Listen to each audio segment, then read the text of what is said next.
लुधियाना के सुनील और उसकी बीवी रीटा एक अच्छे और संपन्न परिवार से ताल्लुक रखते थे। एक दिन रीटा की भाभी उसके घर आती है। रीटा, तुझे तो पता है तेरा भाई कुछ नहीं करता, ऊपर से 2 बच्चों की जिम्मेदारी, बेटी भी बड़ी हो गई है। तू तो बुआ है, कुछ मदद कर सकती है तो कर देना। कहाँ पैसे हैं भाभी, बस समझ लो किसी तरह हम लोग भी दिन काट रहे हैं। 2 ही तो कार है और मेरी बेटी भी बड़ी हो रही है। अब उसके लिए कार लेनी है तो 10 लाख का खर्चा तो लग ही जाएगा। तभी वहाँ सुनील आ जाता है। अरे शशि, क्या है, तू हमेशा पैसों के लिए परेशान क्यों रहती है? वैसे क्या जरूरत थी बेटी की शादी इतने बड़े घर में तय करने की? अरे पैसे नहीं थे तो ऐसे ही कर देती कहीं शादी। इतने बड़े होटल में क्यों कर रही है शादी? लेकिन यहाँ तो मामला शादी का है, डेट तय है। दरअसल तेरे भतीजे के पीएफ के पैसे आने हैं, पर उसमें देर हो रही है। जैसे ही पैसे आ जाएंगे मैं तेरे अकाउंट में डलवा दूंगी। ठीक है, हम लोग सोचकर बताएंगे। तभी वहाँ भतीजा आ जाता है। फूफा जी, आप लोग ही मदद कर सकते हैं, वरना तो कैसे काम होगा समझ में ही नहीं आ रहा। मैं वादा करता हूँ जैसे ही पैसे आ जाएंगे मैं आप लोगों को वापस कर दूंगा। हाँ भाई, ठीक है। अब देख भाई, हमारे लड़के तो सारा दिन घर पर पड़े रहते हैं, ना कमाते हैं ना कुछ कमाने की इच्छा रखते हैं। लेकिन चल, ये ले, कितने पैसे चाहिए? जी 4 लाख रुपए। ठीक है, लेकिन पैसे ध्यान से वक्त पर वापस लौटा देना। सुनील मुसीबत के वक्त बीवी के भतीजे की मदद तो कर देता है, लेकिन उन लोगों के जाने के बाद देख ले रीटा, तेरे मायके वालों ने मांगा तो दे दिया, वरना इन लोगों का मुझे कोई भरोसा नहीं है। अरे क्यों भरोसा नहीं है? इससे पहले तो कभी इन लोगों ने आपसे मदद भी नहीं ली। हाँ, ली तो नहीं, लेकिन पैसे की किल्लत ही रहती है ना इन लोगों के पास। अरे ठीक है ना, नहीं लौटा पाए तो भतीजे के ससुराल से निकाल देंगे। सुना है बड़े घर में शादी हो रही है। सुनील और रीटा पैसे तो दे देते हैं, लेकिन अगले रोज ही। हाँ भाई साले साहब, क्या हाल है? ठीक हूँ जीजा जी। क्या बात है, सालों बाद आपका फोन, जरूर कोई बात होगी, बताइए ना।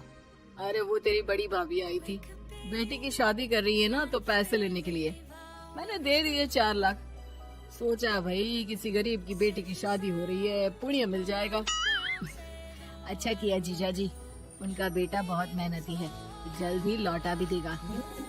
वहीं रीटा भी फोन करके हर किसी को पैसे देने की बात करती है। रीटा की भाभी शशि के पास उसके भाई का फोन आता है। तूने सुनील से पैसा लिया है क्या?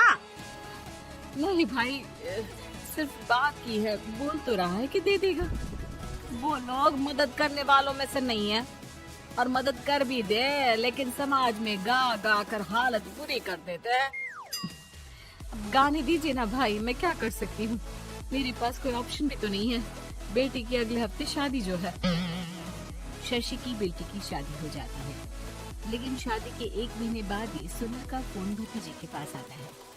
हाँ भाई, शादी तो हो गई हम लोगों की दुआ से। अब देख, ऐसा ही फायदा होता है पैसे वाले रिश्तेदार हो तो। मेरे वक्त पर हम कैसे खड़े हो गए थे, लेकिन अब पैसा लौटा दे भाई। जी, मैंने पीएफ के लिए अप्लाई कर दिया था, उसकी नोटिफिकेशंस मैं आपको भी भेज देता हूँ। मुझे लगता है 10 दिन में पैसे आ जाना चाहिए। जैसे ही पैसा आएगा मैं आपके अकाउंट में डाल दूंगा। और ना जी ना, कोई नोटिफिकेशन नहीं चाहिए, पैसा चाहिए, पैसा। ठीक है अंकल, बस 10 दिन का समय दे दीजिए। अभी हफ्ता भी पूरा नहीं होता कि भतीजे के पास उसके गांव के दूर के चाचा का फोन आता है।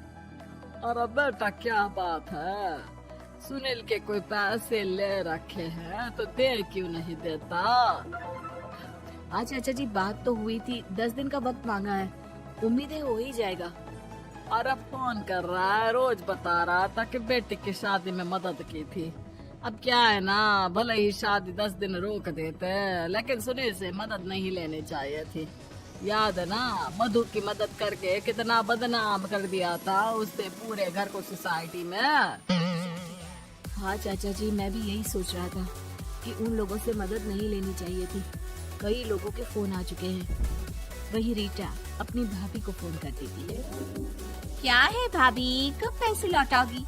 पता है ना ये कितना बोल रहे थे, तुम्हारे बोलने पर मैंने पैसे दिए हैं। भाभी अब तो आपके बेटे की कार बेच दो और हम लोगों के पैसे दे दो। अरे लेकिन रीटा, बात तो 3 महीने की हुई थी ना, अभी तो 2 महीने भी नहीं हुए पैसा लिए, थोड़ा तो सब्र करो। नहीं नहीं भाभी, वैसे मेरा बेटा टिक्कू आ रहा है आप लोगों के घर रहने के लिए, उसको अच्छे से खिलाना पिलाना, समझी।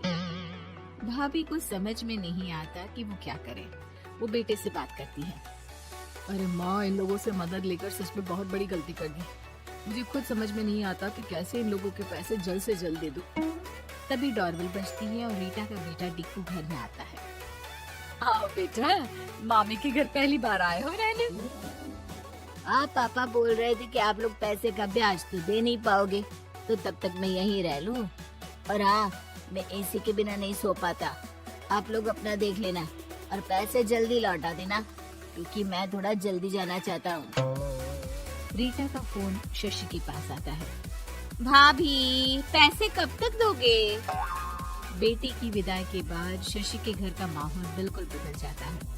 वो हर वक्त बेटे से उसके पीएफ के पैसे पूछती, और पीएफ यानी कि सरकारी काम। आजकल में पूरा 1 महीना और बीत जाता है। भाभी, मैं और ये अमेरिका जा रहे हैं, घूमने के लिए पैसों की बहुत जरूरत है। रीटा, मैं पूरी कोशिश कर रही हूँ कि जल्द से जल्द पैसे का इंतजाम कर दूं, लेकिन पक्का नहीं बोल सकती। तभी सुनील का फोन भतीजे के पास आता है। देख माना 3 महीने की बात हुई थी पैसे लौटाने के लिए, लेकिन अभी मुझे पैसों की काफी जरूरत है। मैं अमेरिका जा रहा हूँ, तो पैसे मैंने किसी से ब्याज में पकड़ लिए हैं। तू हर महीने 4 लाख का 20,000 ब्याज डाल देना मेरे अकाउंट में। सुनील फोन रख देता है, लेकिन भतीजा काफी परेशान हो जाता है। वो ऑफिस से शाम को घर आता है कि माँ पूछती है, क्या हुआ बेटा? बेटा माँ को सारी बात बता देता है। माँ भगवान के सामने हाथ जोड़कर खड़ी हो जाती है और रोने लगती है कि तभी बेटे का मोबाइल पर मैसेज बजता है। माँ, पीएफ के पैसे आ गए। और वो ऑनलाइन ही सुनील के पैसे वापस कर देता है। भला हो भगवान का।